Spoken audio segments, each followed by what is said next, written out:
आम्हावरी खिळले डोळे उद्याच्या पिढ्यांचे, आज स्वप्न बघतो आम्ही उद्याच्या दिसांचे। नवीन पिढीला रोजगारांच्या संधी उपलब्ध करून देण्यासाठी तसेच नव उपक्रमांमध्ये राज्य अग्रेसर व्हावे यासाठी नवी मुंबई येथे 250 एकर क्षेत्रावर नाविन्यता नगर इनोव्हेशन सिटी उभारण्यात येणार आहे।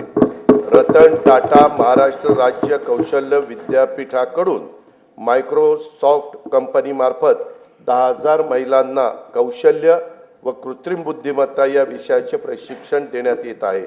सन 2025-26 या वर्षाकरता कार्यक्रम खर्चाकरता उद्योग विभागास 1021 कोटी रुपये, कामगार विभागास 171 कोटी रुपये, वस्त्रोद्योग विभागास 774 कोटी रुपये आणि कौशल्य रोजगार उद्योजकता आणि नाविन्यता विभागास 807 कोटी रुपयाचा नियतव्यय प्रस्तावित आहे।